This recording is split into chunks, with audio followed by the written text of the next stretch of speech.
Bem-vindos de volta, pessoal. Bem-vindos de volta ao programa. Aqui é o Danny Haifong. E como vocês podem ver, estou com um amigo do programa, o professor Mohammad Marandi, falando direto do Irã. Acredito que o senhor esteja no Irã agora, professor Marandi. Eu não saio do Irã desde antes da guerra. Não saí da cidade de Teherã desde antes da guerra, a não ser por um dia em Islamabad. E na volta, como estavam com medo de que derrubassem nosso avião, já que o Washington Post disse que deviam matar os negociadores, o avião pousou em Mashhad, perto da fronteira, e eu peguei um trem para Teherã. Mas fora isso, fiquei em Teherã, nem saí da cidade. Então não pretendo ir a lugar nenhum.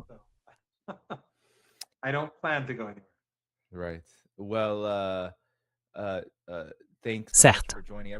Bom, muito obrigado por estar aqui com a gente. Pessoal, não esqueçam de curtir o vídeo. Isso ajuda o programa a ganhar destaque no algoritmo do YouTube. Professor Marandi, eu queria começar com a notícia que acabou de sair no nosso site favorito de fake news, o Axios.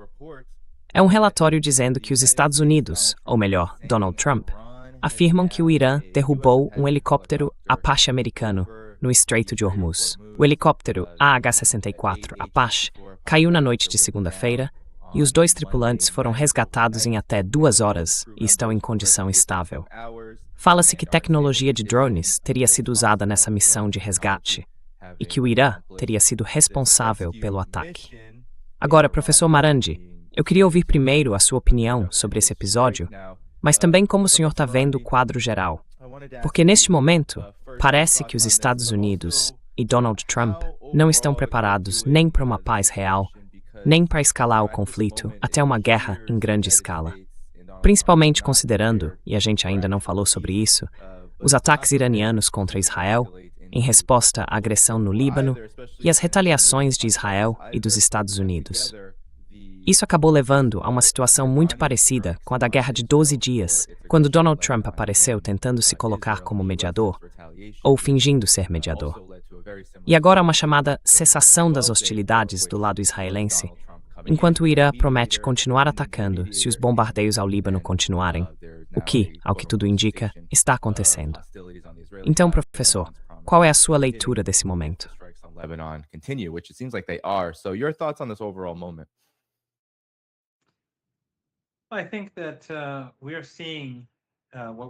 Eu acho que o que estamos vendo é os Estados Unidos praticando agressão, destruindo a economia global e matando milhares de pessoas a mando do regime israelense.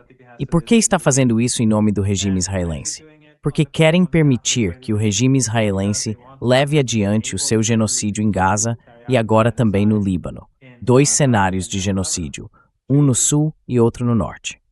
É basicamente isso. Os Estados Unidos querem ajudar o regime israelense a realizar o chamado Projeto da Grande Israel, tomando territórios de países vizinhos. Eles já fizeram isso na Síria. O regime da Al-Qaeda na Síria não tem problema algum, não tem vontade nem interesse em recuperar as enormes áreas de território que o regime israelense tomou.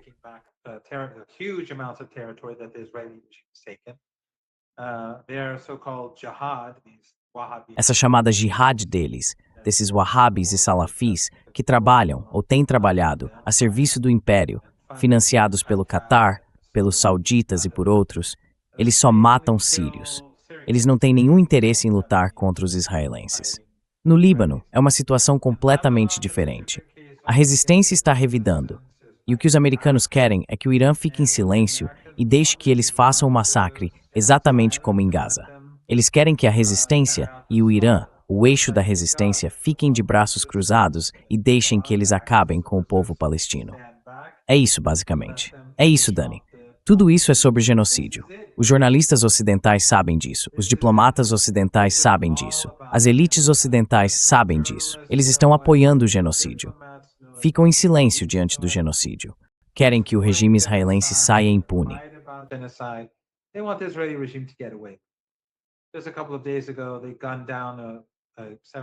Há poucos dias, eles mataram a tiros um bebê de 7 meses na Cisjordânia.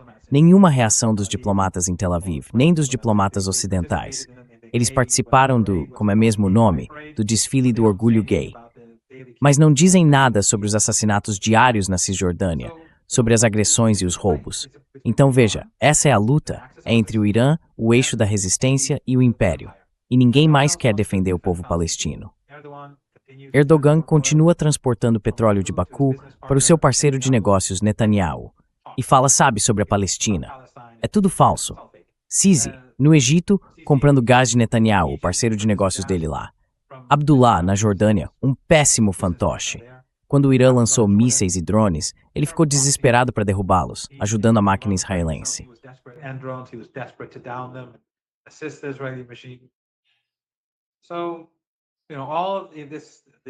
Então veja, todo esse eixo da assistência, como eu chamei há alguns anos em algum lugar, esse eixo da assistência e o eixo da resistência são duas coisas completamente diferentes.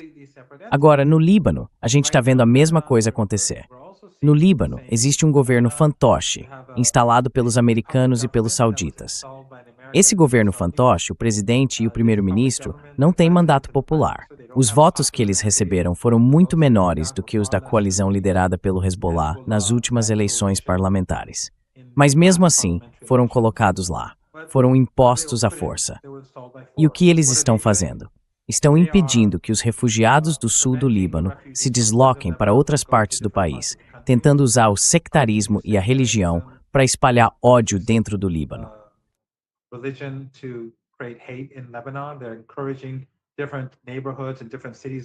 Eles estão incentivando bairros e cidades diferentes a não aceitarem os refugiados. As embaixadas ocidentais também estão pressionando por isso. As ONGs ocidentais no Líbano estão fazendo o mesmo, então estão encurralando os apoiadores da resistência no sul do Líbano, pessoas que perderam suas casas, seus carros, seus negócios, e ainda impedem que o Irã ou o Iraque ofereçam qualquer ajuda. A gente não pode mandar nem barracas. Não podemos enviar nada, porque o governo do Líbano quer fazer a resistência se ajoelhar.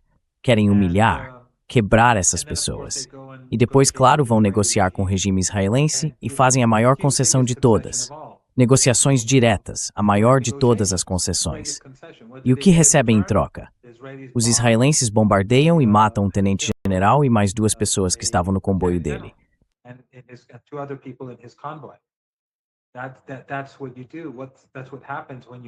É isso que acontece. É isso que acontece quando você se ajoelha diante do mestre. Você só recebe mais castigo. Ele fica ainda mais exigente. Então o Irã, veja bem, o Irã não vai aceitar essa situação. E aí você tem a Al-Qaeda, lá no leste, financiada por Erdogan e pelos regimes árabes, outro braço dos Estados Unidos, tentando fechar a fronteira libanesa para que o Hezbollah não receba nenhuma ajuda do Irã. Eles cercaram esse povo. Eles querem, todos juntos, os wahhabitas, os salafistas, os sionistas, o governo libanês apoiado pelos liberais, todos juntos estão tentando esmagar o povo do Líbano. Estão tentando quebrar a espinha da resistência. E o Irã diz, não, nós não vamos deixar vocês fazerem isso. Então qual era o plano?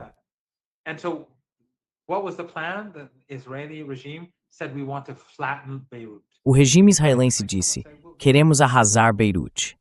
Quer dizer, imagina se alguém dissesse, vamos arrasar Nova York. É inacreditável como é fácil para eles falarem uma coisa dessas, e ninguém reage no Ocidente. Você não vê parlamentares ocidentais fazendo discursos inflamados sobre genocídio ou crimes contra a humanidade. Não vê congressistas, nem jornalistas canadenses, britânicos ou australianos. Nada. Tirando os jornalistas alternativos e as pessoas de bem que você e eu conhecemos, ou pelo menos sabemos quem são, o resto é tudo indiferença. Todos apoiam. Todos tentam criar uma narrativa para justificar os bebês decapitados, o estupro forjado. Usaram isso por mais de um ano só para deixar os israelenses escaparem do genocídio.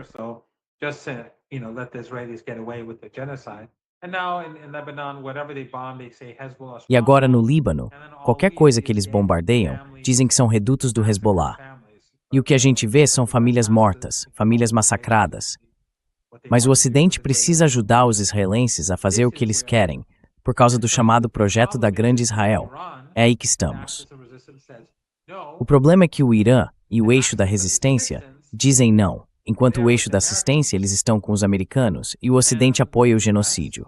É simples assim. Então, a presença dos Estados Unidos no Golfo Pérsico, nas bases e nesses países, é toda em função de Israel. Esse helicóptero, eu falei com um oficial militar iraniano que também conversou com outro oficial, os dois com informações bem parecidas.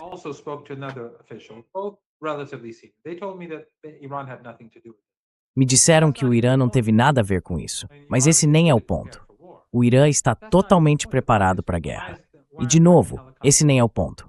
A questão é, por que há helicópteros americanos na região? Por que os Estados Unidos cercaram o Irã? Tudo isso é para apoiar o etnossupremacismo. Todos os seus espectadores precisam saber disso. É para apoiar o etnossupremacismo. O Irã vem sendo provocado.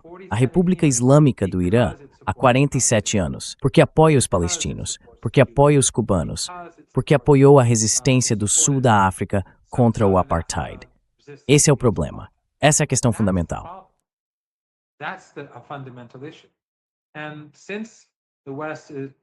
E desde que o embaixador dos Estados Unidos disse isso, o israelense está dando entrevistas. O Tucker Carlson comentou que, se Israel tomar toda a região, tudo bem. É disso que se trata essa batalha.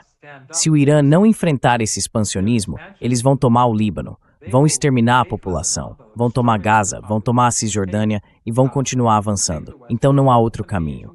E se a gente tentar apaziguá-los, eles só vão ficar mais agressivos. Por isso, o Irã vai ter que se posicionar. Se os Estados Unidos atacarem, o Irã vai revidar com força. Se o regime israelense continuar a ofensiva no sul do Líbano, o Irã vai revidar com força.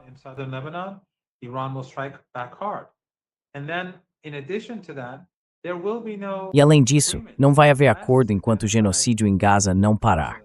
Os iranianos disseram que é preciso implementar aquele falso acordo de paz. Todos esses regimes da nossa região, Erdogan, Sisi, Abdullah e todos os outros, eu até deveria tomar cuidado com as palavras, mesmo não estando no governo. Todos esses traidores da causa palestina foram lá, passaram pano por Trump, apoiaram o cessar-fogo dele. E desde então, mais de 1000 palestinos foram assassinados, e eles não fizeram nada. Agora o Netanyahu está tomando cada vez mais território. Então o que o Irã deve fazer? O que o eixo da resistência deve fazer? Eles não têm outra opção a não ser continuar firmes.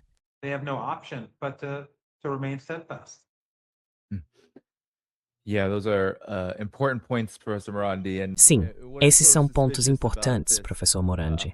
E o que há de tão suspeito nesse incidente com o helicóptero Apache ao qual o Trump se refere?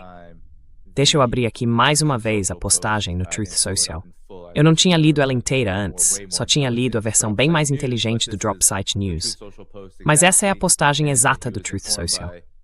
Ele diz que foi informado pelo seu grande exército, o grande exército do Trump, provavelmente enquanto estava no jogo dos Knicks, imagino eu. Os iranianos derrubaram um dos nossos helicópteros Apache, altamente sofisticados que patrulhavam o Estreito de Hormuz. Há 2 pilotos envolvidos. Blá, blá, blá. Eles estão bem. Os Estados Unidos precisam responder a esse ataque. Agora, o que é suspeito nisso, professor Morandi, é que parece que os Estados Unidos, o Donald Trump, estão muito interessados em apresentar certos eventos como atos de hostilidade iraniana, enquanto escondem, por exemplo, o que o Irã realmente fez durante o que considera uma retaliação legítima contra Israel, por causa da agressão israelense no Líbano.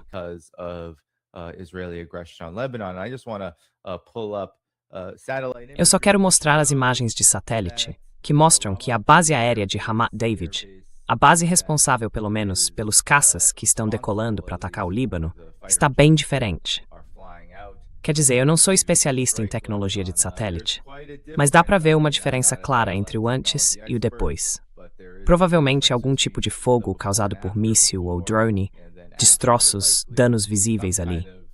Então, o Donald Trump disse que os ataques com mísseis. Ele afirmou que disse a Israel que nada tinha sido atingido, que estava tudo bem, que não precisava, por favor, não retaliar.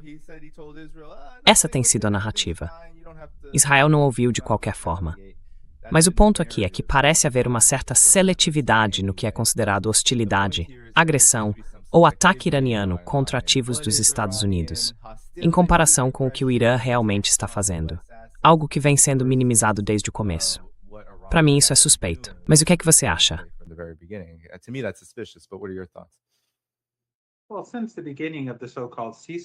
Bom, desde o começo do chamado cessar-fogo, os Estados Unidos atacaram o Iraque várias vezes. Então, se um helicóptero americano entrasse de novo em território iraniano, se eu fosse um soldado iraniano, eu derrubaria.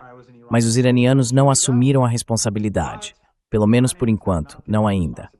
Ontem, ninguém disse, o exército não disse, nós derrubamos um helicóptero americano. Pelo que ouvi de algumas pessoas, provavelmente foi uma falha mecânica. Mas o ponto é que são os Estados Unidos que quebram o cessar-fogo repetidamente, não o Irã. E essa guerra foi conduzida pelos Estados Unidos de uma forma ilegal e assassina, em que eles mataram 168 crianças no primeiro dia e assassinaram o nosso líder também no primeiro dia. Tudo isso, enormes violações dos direitos humanos.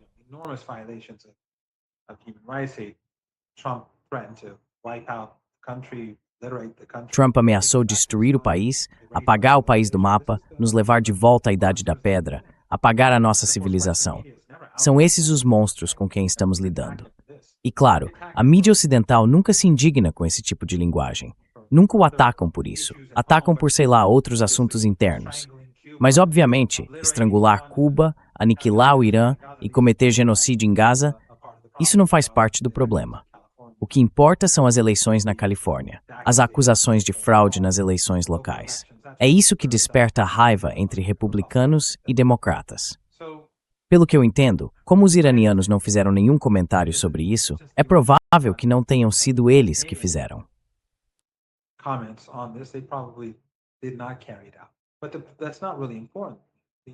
Mas isso não é realmente o mais importante. Os Estados Unidos já violaram o cessar-fogo várias vezes antes e vão usar isso como desculpa para atacar de novo. E o Irã vai reagir com força. A questão é, o Trump quer arrastar o mundo para uma depressão econômica global? Porque quando os israelenses começaram a atacar o Irã, quando atingiram uma planta petroquímica, o Irã respondeu atingindo uma instalação israelense.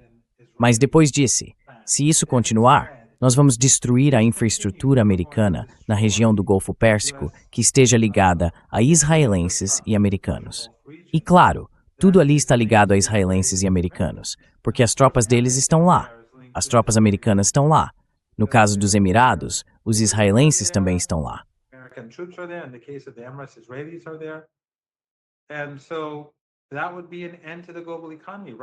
E isso significaria o fim da economia global. Agora, como todo mundo sabe, a situação da economia mundial está piorando.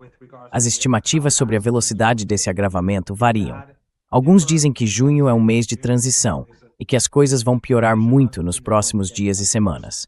Outros falam em julho, e há quem diga que até o fim de setembro a situação será catastrófica. E até o fim do ano, alguns preveem uma depressão. Outros acham que isso vai acontecer bem antes. Eu não sei. Mas o que eu sei é que Trump está empurrando o mundo para uma depressão econômica. E o Irã não vai recuar. O que os americanos e o Ocidente querem é que o Irã abandone os palestinos e os libaneses.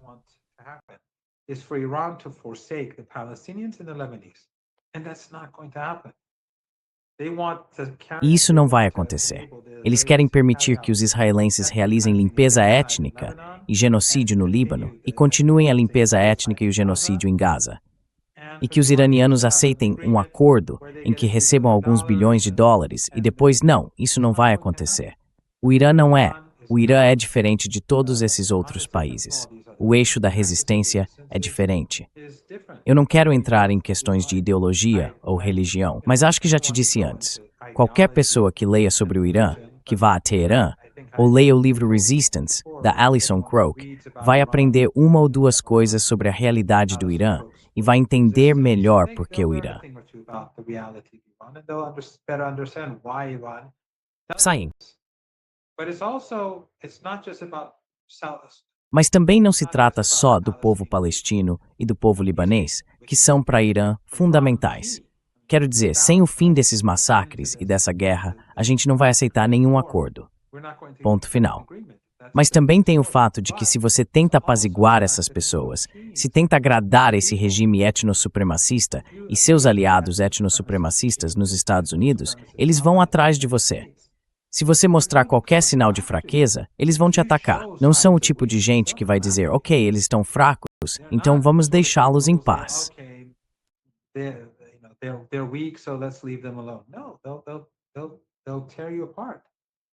Não, eles vão acabar com você. E foi isso que a gente viu. É o que a gente vê na Síria. O regime de Jolani é especialista em massacrar sírios. Eles fazem isso desde 2011, e também iraquianos, a mando de potências ocidentais estrangeiras. Mas quando o assunto é Israel, todo mundo fica em silêncio. Todos se submetem. O regime israelense está se retirando de todos aqueles territórios que tomou no último ano, desde a queda do governo sírio. Eles tomaram Norme no sul, muito maior que as colinas de Golã. Será que vão devolver?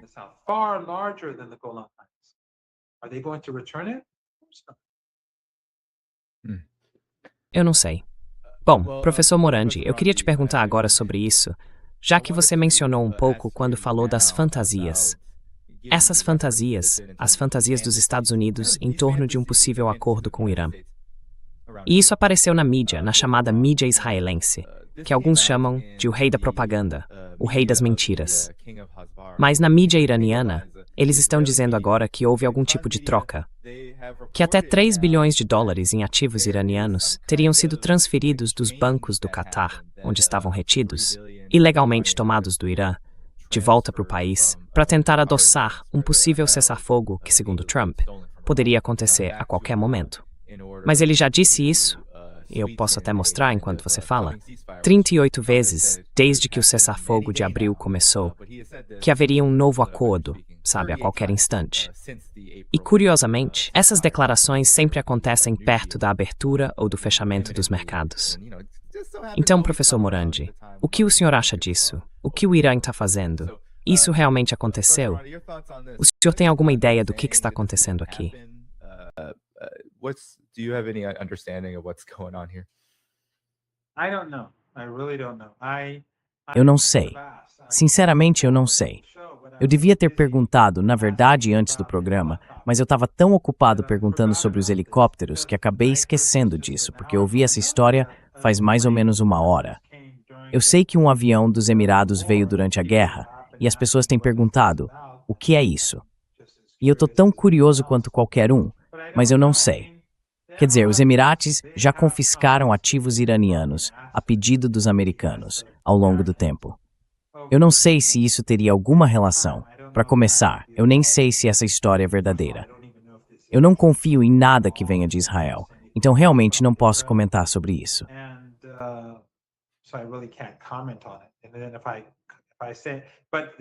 E aí, se eu disser, mas a questão é que isso pode ser algo separado dos 24 bilhões de dólares em ativos que os iranianos estão exigindo dos Estados Unidos.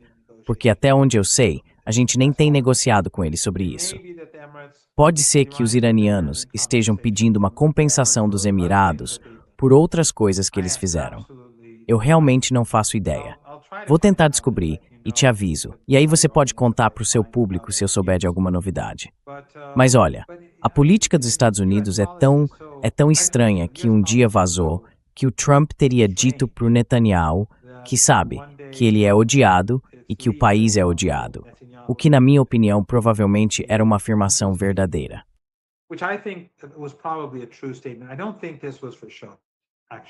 Eu não acho que isso foi só para aparecer, na verdade, embora normalmente seja. Da última vez, eles fizeram a mesma coisa, bem antes da Guerra de 12 Dias, dizendo que o Trump queria negociações e o Netanyahu queria guerra. E aí eles foram lá e fizeram a guerra.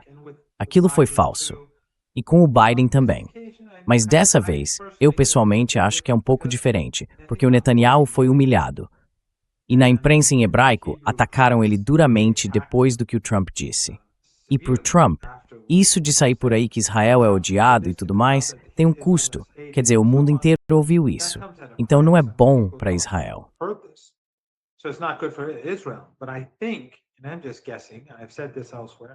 Mas eu acho, e estou só supondo, já falei isso em outro lugar, posso estar errado, não sou especialista, mas penso que talvez existam pessoas pró-Israel na Casa Branca, sionistas, e gente influente dentro desse grupo sionista que acha que o Netanyahu deveria sair. E talvez estejam criticando e enfraquecendo ele porque querem que ele perca a eleição. Talvez, se ele sair, consigam colocar algum criminoso genocida da oposição, porque no fim das contas são todos iguais, e o público também é genocida. As próprias pesquisas deles mostram isso. É um país onde se celebra estupradores. Mas talvez tentem colocar outra pessoa, dar uma repaginada no regime israelense e dizer que a culpa era toda do Netanyahu, e por aí vai.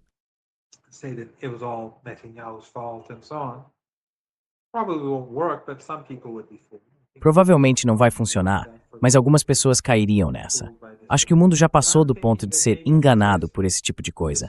Mas eu fico pensando que talvez isso faça parte do plano. E tem gente nos Estados Unidos dizendo que Israel controla o país e que isso pode ter vários objetivos. Tô só supondo, claro.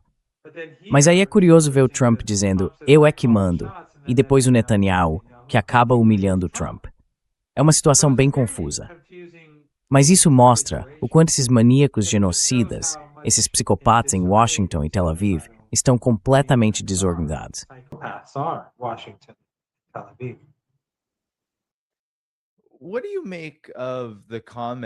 O que você acha, então, dos comentários de um funcionário dos Estados Unidos, de novo falando ao Axios, dizendo que o Netanyahu precisa que a guerra continue por causa do futuro político dele, enquanto Trump precisa que a guerra acabe pelo futuro político dele?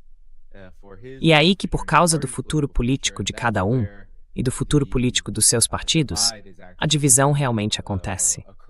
Não é uma divisão sobre concordar ou não que o Irã deva ser alvo de uma guerra, ou o Líbano, ou algo assim. É simplesmente o interesse político de cada um que está causando essa disputa sobre quanto tempo isso ainda vai durar.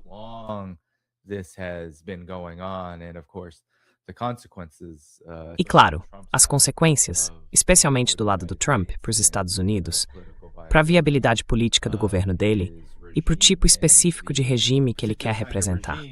Então, o que você acha disso? Você considera isso plausível? Ou é mais um daqueles casos de negação plausível, em que a gente vê o mesmo jogo de sempre, o policial bom e o policial mau, em que o Trump estaria tentando conter Israel, mas Israel faz o que quer de qualquer jeito? Ontem mesmo, eu mencionei uma reportagem da BBC. Um correspondente do Departamento de Estado disse que, na verdade, é muito improvável que o governo Trump não tenha tido nenhuma participação nesses ataques ao Líbano, que acabaram provocando a retaliação do Irã. Mas e você? O que pensa sobre isso?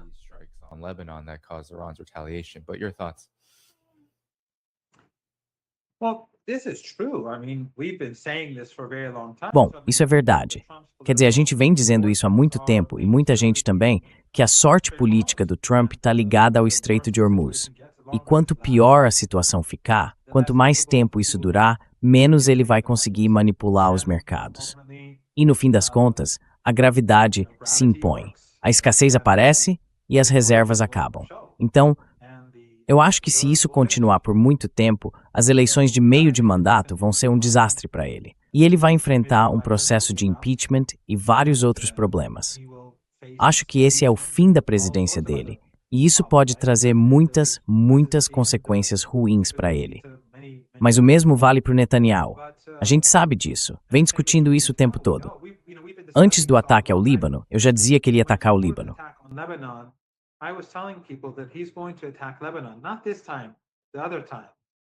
Dessa vez não, foi da outra vez, quando Said Hassan Nasrallah foi martirizado. Eu, na verdade, fui para o Líbano um dia antes, sozinho, porque eu sabia que ia ter guerra. Muita gente dizia, não, ele não vai fazer isso. E eu dizia, vai sim, ele precisa fazer isso, porque está lutando pela própria sobrevivência política. Então ele precisa ir de Gaza para o Líbano. Ele precisa manter uma guerra constante.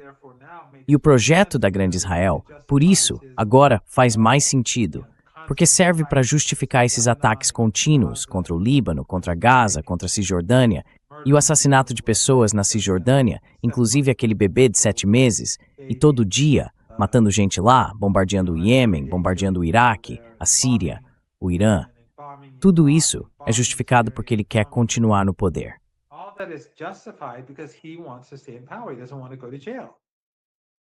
Ele não quer ir para a cadeia. Então eu acho que ele vai continuar enquanto puder. As guerras nunca vão acabar enquanto ele estiver no poder. Isso não quer dizer que a oposição seja mais humana, mas o Netanyahu está destruindo Israel. Essa é a minha opinião. Eu venho dizendo isso o tempo todo. O fato de todo mundo ter mudado, o fato de existir essa citação do Axios, do Trump dizendo todo mundo odeia Israel, todo mundo odeia Netanyahu, isso, para mim, é muito revelador. E é mais um motivo pelo qual eu acho que esse relatório em particular, mesmo o Axios não tendo nenhuma credibilidade, é corrupto, profundamente corrupto, e um instrumento do sionismo e do governo. Ainda assim, nesse caso específico, foi muito prejudicial para Israel.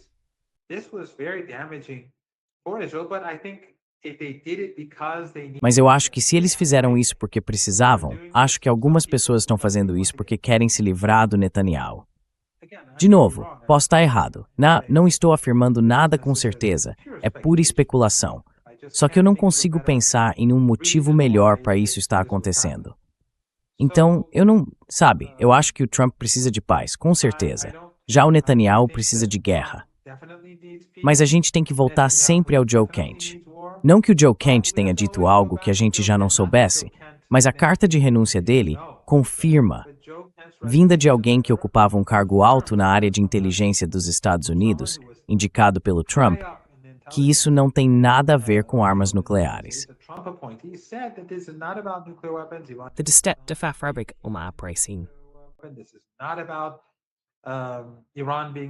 Isso não tem a ver com o Irã ser uma ameaça. O Irã não é uma ameaça para os Estados Unidos. Isso tem a ver com o lobby sionista e com o regime israelense. E é por isso que quando você olha para o Trump e para o Netanyahu, o cara mais importante é o Netanyahu.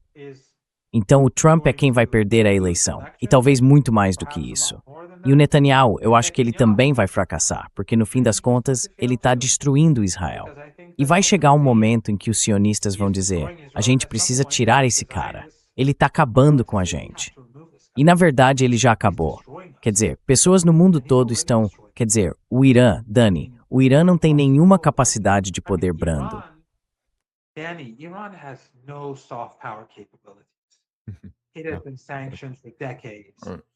Isso vem sendo sancionado há décadas. Tudo que eles têm são esses jovens que fazem Lego, o que, olha, é um trabalho maravilhoso. Jovens incríveis. Um trabalho fantástico. Mas o Irã não tem como responder às narrativas do Ocidente. Só que o mundo acordou para todas as mentiras sobre o Irã nesses últimos 47 anos. E por quê? Porque os americanos e os israelenses são tão nojentos, o Ocidente é tão nojento e sem vergonha, que as pessoas estão dizendo, olha, isso não pode estar certo. O que eles dizem sobre o Irã deve estar errado, porque eles estão apoiando um genocídio. O Guardian, a Fox News, não tem diferença. Um pode até fazer uma crítica, sabe, de um jeito mais suave, mas no fim das contas são a mesma coisa.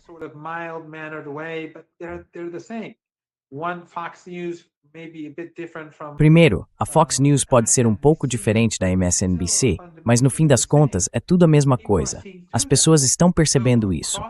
Então, em várias partes do mundo, muita gente está apoiando o Irã porque agora enxerga o que está acontecendo.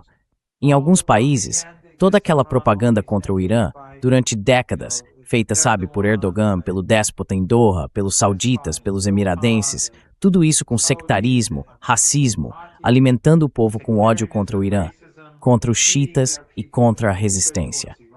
Por quê? Porque eles são cúmplices, estão do lado dos americanos e precisam descredibilizar quem quer que defenda os palestinos.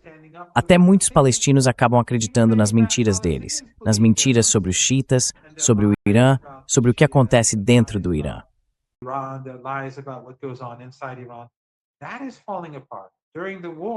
Isso está desmoronando. Durante a guerra, pessoas no mundo inteiro estavam torcendo pelo Irã, mesmo quando o Irã atacava esses regimes em retaliação. Por quê? Porque as pessoas veem isso como propaganda. Por quê? Porque ficou tão feio e tão evidente para todo mundo que os Estados Unidos e o regime israelense estão fazendo, e também seus aliados, e o chamado eixo da resistência, como todos eles têm facilitado tudo isso, que as pessoas simplesmente não confiam mais neles. Então o Irã, apesar de a gente só ter alguns jovens montando rádios de Lego, e o Estado não ter nenhuma capacidade de projeção, e nem sequer existir um bom livro sobre o Irã, And we don't even have a good book on Iran. You know, I keep saying here and there, go read. Sabe, eu vivo dizendo por aí, leiam Going to Tehran, dos Leveretts, ou o livro do Alastair Crooke, Resistance, ou ainda o do Peter O'Bourne, Dangerous Illusions, se não me engano. Mas é basicamente isso que existe. Os iranianos nem escreveram livros que estejam, sabe, em inglês. Esses são os únicos que eu li que realmente valem a pena. Pode até haver outros bons que eu não conheço. Não posso dizer que não existam, mas eu nunca vi. O ponto é que o Irã é visto como tão sinistro, tão repulsivo, que as pessoas acham que nem precisam ouvir o ponto de vista iraniano. Elas dizem, olha, esses caras são muito ruins, então é claro que nada do que dizem sobre o Irã pode ser confiável. É aí que a gente chegou.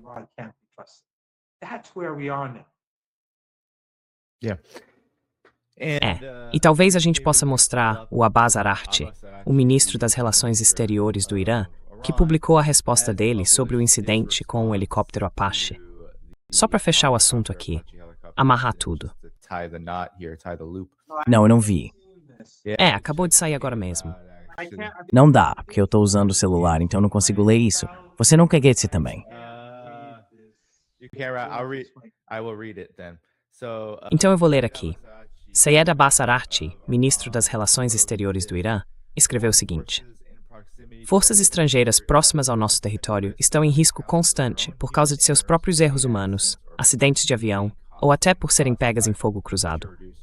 Para reduzir esse risco, a melhor solução para elas é ir embora. Nós preferimos a linguagem da diplomacia, mas falamos outras linguagens de forma diferente. E ele publicou 2 relatórios. Ou melhor, 2 imagens.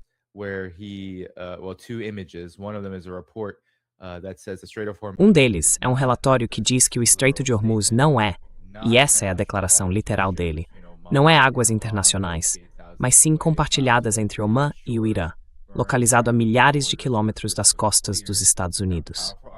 As fronteiras marítimas são claríssimas, e nossas poderosas forças armadas estão em alerta constante contra qualquer violação do espaço aéreo, do território ou das águas do Irã. Aí o texto continua, mas não preciso ler tudo. Depois vem uma imagem do Estreito de Hormuz para lembrar exatamente como ele é e onde ficam o Irã e Omã em relação a ele. Então essa foi a declaração. Primeiro, Hani, qual é a sua reação a isso? Tá bem claro.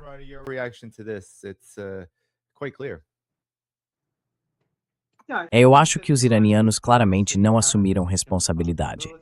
Não agora, mas nem ontem, antes mesmo do Trump dizer isso. Eu imagino que os iranianos não saibam o que aconteceu. Porque se soubessem, teriam dito ontem que um helicóptero entrou no território iraniano e foi abatido. Eles já fizeram isso antes, já disseram isso antes. A gente já viu como os iranianos atingiram o regime israelense com força. Então, eles não teriam problema nenhum em assumir responsabilidade. Mas, de qualquer forma, eu acho que o Trump está sendo empurrado para algum tipo de confronto.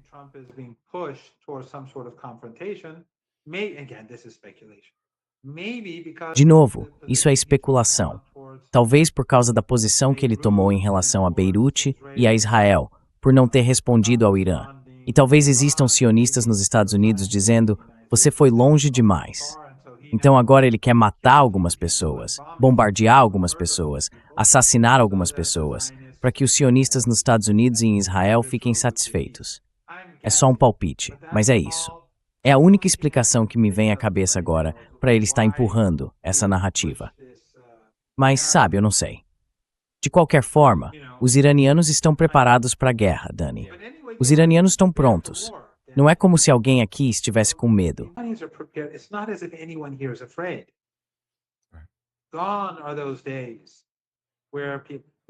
Aqueles tempos já ficaram para trás. A gente não quer guerra, mas sabemos que eles não vão nos derrotar. Eles é que serão derrotados. Isso vai trazer dificuldades para nós, vai trazer dificuldades para o mundo. Mas se houver mais guerra, ninguém deve imaginar que a infraestrutura crítica da região vai continuar intacta. E qualquer conversa sobre algum tipo de acordo acabou. Isso vai acabar. Então, os mercados de petróleo não devem esperar nada do Golfo Pérsico por um bom tempo. E se houver destruição na nossa região, isso significa que essa falta de energia vai se tornar permanente, bem quando as reservas já estão esgotadas. A manipulação pode funcionar por mais um tempo, mas não por muito mais. So manipulation can work a bit longer, but not much longer. Yeah, and you know, E olha, os iranianos têm ido às ruas todos os dias. Agora já estamos no dia 101, 102 dessa guerra, desde 28 de fevereiro. E os iranianos continuam nas ruas, não com medo da guerra, mas apoiando o governo, assumindo, digamos assim, o papel de se defender contra a agressão. I was on Channel 4 News last night, Danny. Eu estive no Channel 4 News ontem à noite, Danny. É um canal de mídia britânico. E o apresentador, eu prefiro não citar o nome, eu conheço, mas eu tinha visto um vídeo dele há alguns dias.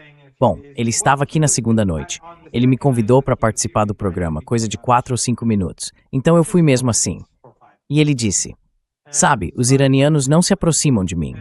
Eles têm medo dos guardas. Tem guardas por toda parte. E eu pensei, you acho these guardas?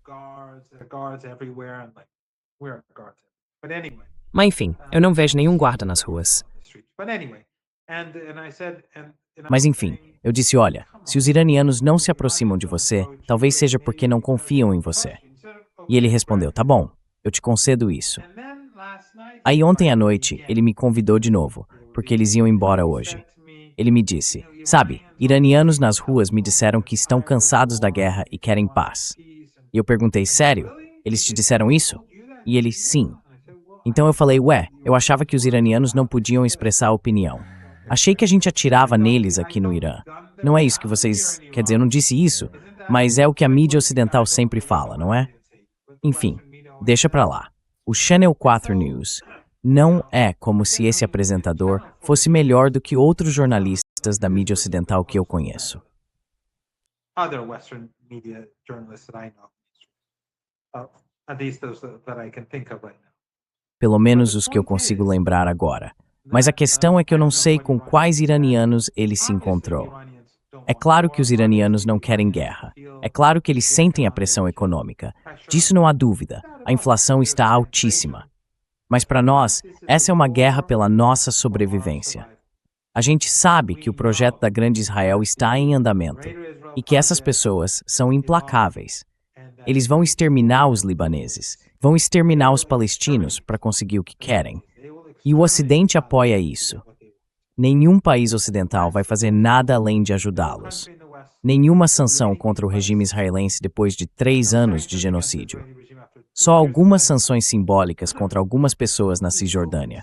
Uma piada desses regimes, basicamente para fingir que estão fazendo alguma coisa.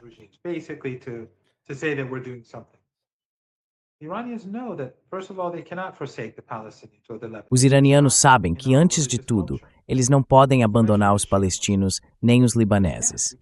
Isso não faz parte da nossa cultura religiosa, especialmente como muçulmanos xiitas. Simplesmente não dá.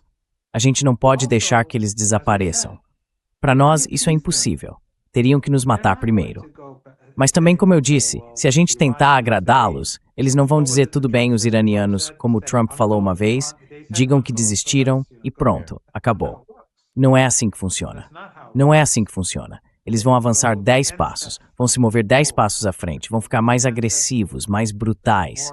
Então não temos outra opção a não ser resistir, tanto pelos palestinos e pelos libaneses, quanto por nós mesmos. E os países da região, você sabe, são indiferentes, como eles mesmos dizem.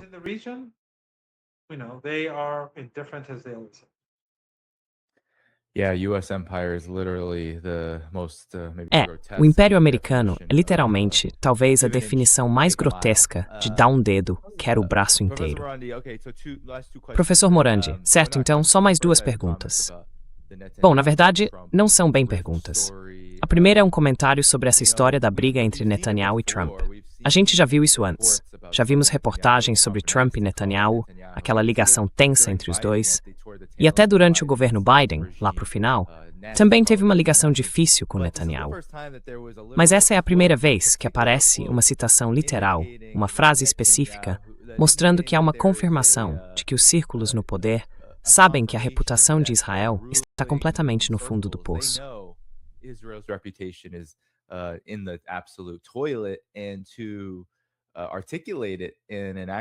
E colocar isso num artigo da Axios, que se apresenta como uma reportagem legítima, acho que eu concordo com você. Acho que isso é algo importante. Nem importa muito quais são exatamente os detalhes do que aconteceu, porque as pessoas recebem aquilo como é isso que estão nos mostrando. E se o que estão mostrando faz sentido, se o sapato serve, então no fim das contas, ele é usado. Para mim, é essa a situação. Mas acho que isso é significativo no sentido de que estamos vendo, sim, um tipo de pânico surgindo, baseado num beco sem saída, em que os Estados Unidos, e Israel também, se colocaram. Porque Israel pode continuar o quanto quiser, fazendo tudo o que está fazendo.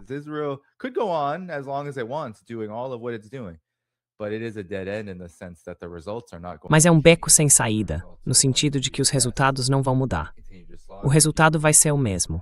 Sim, eles continuam massacrando pessoas. Mas isso atinge algum tipo de objetivo? Na verdade, não. E piora a posição geral de Israel no mundo, como uma colônia literal? Isso tende a não trazer bons sinais para o futuro, especialmente à medida que a resistência se fortalece. E eu acho que dá para dizer que a resistência realmente se fortaleceu ao longo desse período, desde 7 de outubro até 28 de fevereiro. Não sei como alguém poderia argumentar o contrário, porque a gente viu coisas que nunca tinha visto antes. Então, queria ouvir o que você pensa sobre isso, e depois tem uma pergunta do público para você.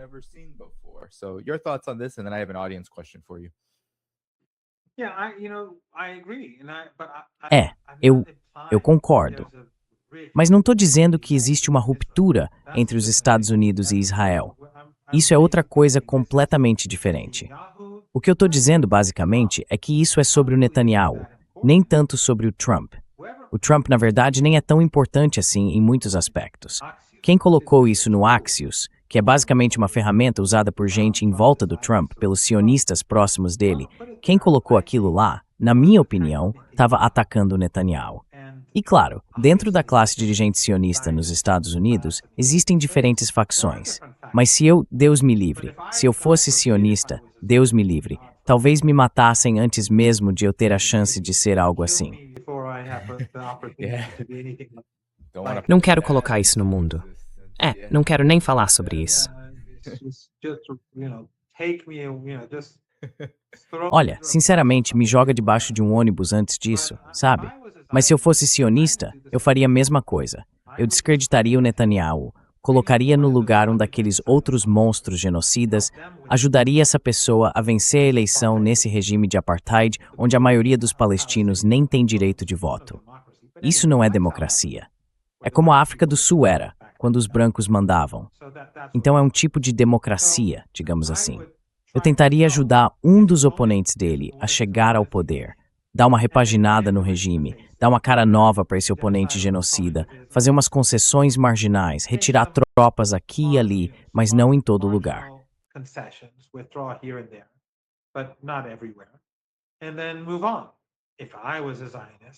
E aí é seguir em frente. Se eu fosse sionista, era isso que eu faria. Mas eu acho que essa ruptura é real. Acho que a divisão entre não o Trump, mas entre o Trump e o Netanyahu é de verdade. E por causa dessa citação, como você disse, é uma citação literal, isso prejudica muito Netanyahu. Até a Fox News mostrou isso. Eu vi na conta deles no Twitter. Eu nem sigo a Fox News, não sei como isso apareceu no meu feed, mas foi ali que eu vi.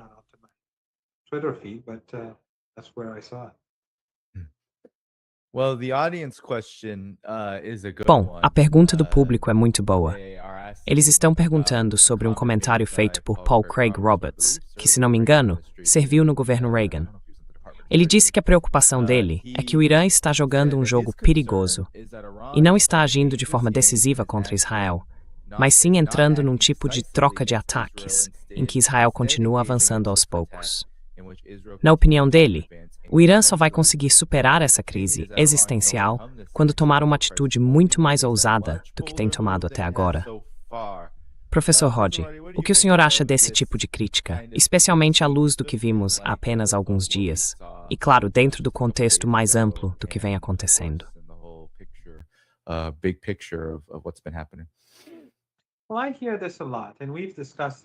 Olha, eu ouço isso com frequência e a gente já conversou sobre esse assunto, você e eu, em outras ocasiões. Eu acredito que para o Irã agir, parte do poder do Irã vem da capacidade de reunir apoio, tanto dentro do país quanto fora. Então, por exemplo, se o Irã tivesse começado a lançar mísseis contra o regime israelense logo no início, talvez alguns dos países que hoje apoiam o Irã tivessem se posicionado contra e condenado o ataque. Mas quando o regime israelense, no Líbano, continuou realizando esses bombardeios genocidas e destruindo tudo com o apoio e o planejamento do Ocidente, é isso que o mundo inteiro está vendo. As pessoas percebem isso, através da mídia ocidental.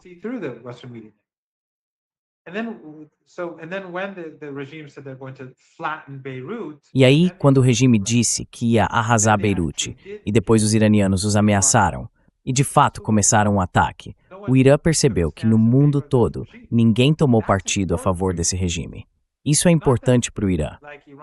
Não que o Irã espere que a Rússia faça parte do chamado eixo da resistência, ou que a China faça parte do eixo da resistência, ou que qualquer país da região, mesmo os que são próximos do Irã, entrem nesse eixo.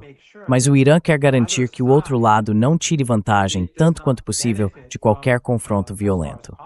E mais uma vez, o Irã ameaçou os israelenses por causa do sul do Líbano.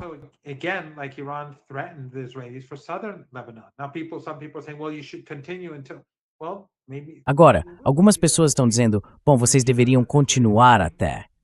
Talvez eles façam isso. Talvez estejam esperando que o regime israelense seja visto por todos como provocador, assassino, genocida. E aí, quando o Irã os punir, isso não prejudica o Irã. O Irã precisa de apoio, dentro e fora do país. As pessoas ao redor do mundo precisam, quer dizer, o Irã está, e eu não estou falando dele especificamente. Muita gente fica em cima do muro dizendo, faça isso, ou faça aquilo. O Irã está sozinho. O eixo da resistência então troa. Os países no campo de Medjugorje. Aviões ao ar sobrevoam a Turquia. As bases Mequio e Vorsam entre nós.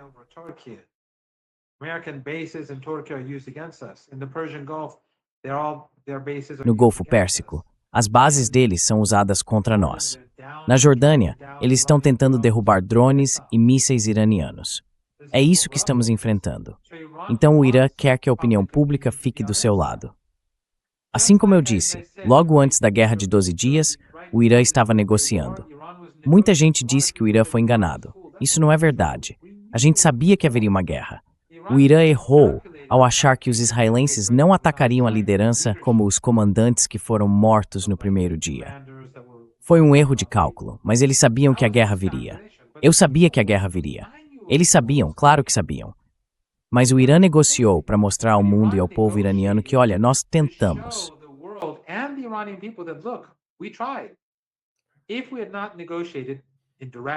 Se a gente não tivesse negociado de forma indireta com o mediador em Omã, algo que os americanos não queriam que acontecesse, ou seja, a partir de uma posição de força, se não tivéssemos negociado, muitos americanos poderiam ter dito, bom, se vocês tivessem negociado, nada disso teria acontecido. Mas o Irã negociou, e por isso os americanos acabaram sendo responsabilizados. Nessa guerra, vimos a mesma coisa. O Irã sabia que os americanos iam atacar, e por isso, nas negociações, os iranianos foram até um pouco mais flexíveis. Não porque quisessem ceder em algo, mas porque sabiam que o ataque viria. O ministro das Relações Exteriores de Omã foi a Washington e disse, fizemos progresso. E mesmo assim, eles atacaram.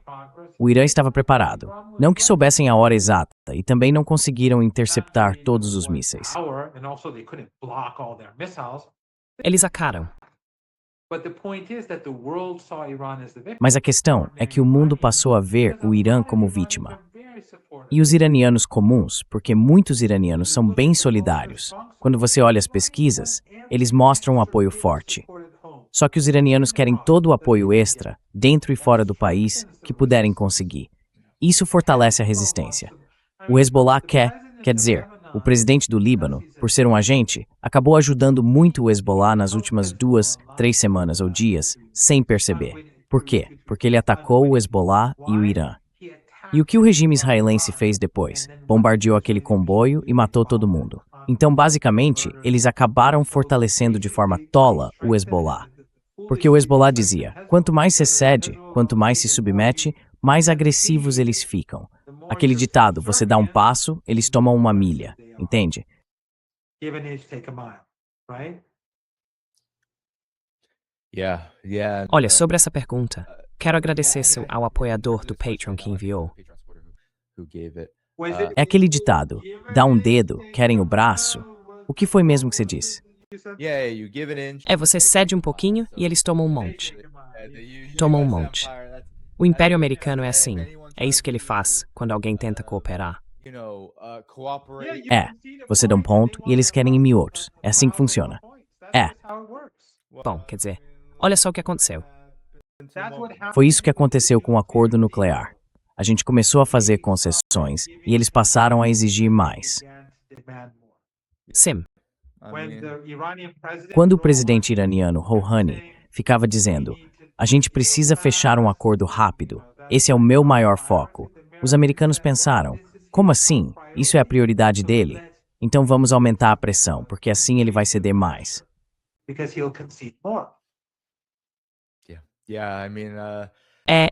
Quer dizer, se as pessoas não sabem, os iranianos são um povo bem instruído, inclusive na sua liderança. Eu acho que eles estudaram o que aconteceu, por exemplo, com Muammar Gaddafi, o que aconteceu com Bashar al-Assad, ou, sabe, com a questão da cooperação.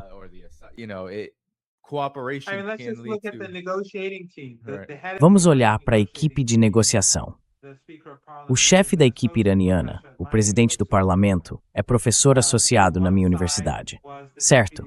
De um lado, estava o vice-chefe do Conselho Supremo de Segurança Nacional, o Dr. Bagheri, que também é professor em uma universidade de Teherã, e depois o Dr. Araghchi, que tem doutorado, foi ministro das Relações Exteriores e agora está do outro lado, como vice-presidente, com o histórico que ele tem.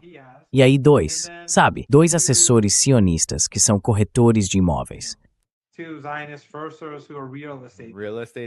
Corretores de imóveis? Eu ia dizer magnatas do setor imobiliário, acho. E tem o Donald Trump, que literalmente vive se contradizendo o tempo todo. Engano. Qualquer coisa que eles façam ou digam. Digo, a gente viu isso com a Ucrânia. Olha o que aconteceu com o conflito na Ucrânia. O espírito de Anchorage, e depois tudo se desfez, até o clima da conversa. Quer dizer, os Estados Unidos nem conseguem manter uma aparência de negociação de boa-fé, ou mesmo de colaboração em temas de interesse mútuo. Então não parece que o Irã esteja cedendo em nada. E ainda tem relatos, a gente pode encerrar com isso, de uma proposta de congelar o enriquecimento de urânio do Irã por 15 anos. O New York Times simplesmente joga esse número como se fosse algo que o Irã aceitaria, considerando o fato de que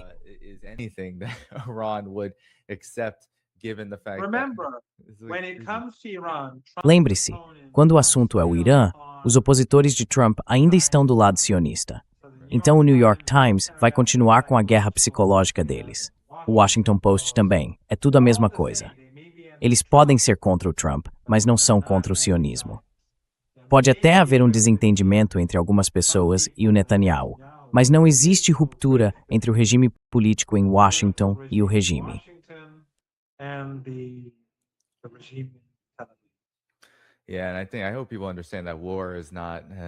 Eu espero que as pessoas entendam que guerra não é isso, como comentou Paul Craig Roberts. Guerra não é, talvez dentro da mentalidade dos Estados Unidos, esse senso de excepcionalismo, de superioridade militar, de sair esmagando todo mundo que não se curva aos seus pés. E mesmo que se curvem, talvez você esmague do mesmo jeito. Não é o Hulk esmaga. Isso não é guerra. O Irã está travando um tipo específico de guerra, que é sobre, como você disse, sobrevivência. E sim, sobrevivência. Eles estão exterminando crianças há 3 anos.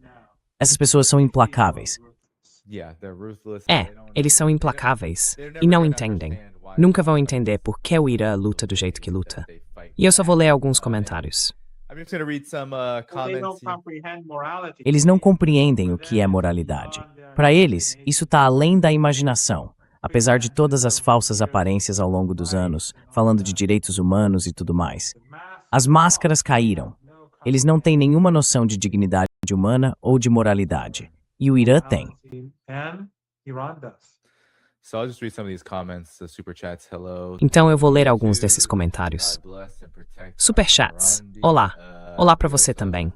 Que Deus abençoe e proteja o Dr. Morandi. A gente também recebeu um agradecimento para nós dois, de outra pessoa. E tem um comentário dizendo: que bom ver você, Professor Mohammad Marandi. Professor Marandi, que bom ver você, Dani. Nós apoiamos a soberania e a vontade do povo iraniano. Lutamos aqui por liberdade e reparações, e ainda estamos lutando por isso. É um comentário muito bonito. Obrigado a todos. Sabe, é triste. Turquia, Arábia Saudita e outras nações muçulmanas dizem que acreditam em Alá, mas ajudam os inimigos dos que lutam pela liberdade. A maior nação muçulmana, o Irã. Obrigado por esse comentário. E aí vem outra pergunta. Professor, por que a Turquia não acorda de vez? Vai até o Irã pedir ajuda e se une a vocês? Bom, essa é uma pergunta que pode exigir. Bom, o povo turco é muito a favor da Palestina.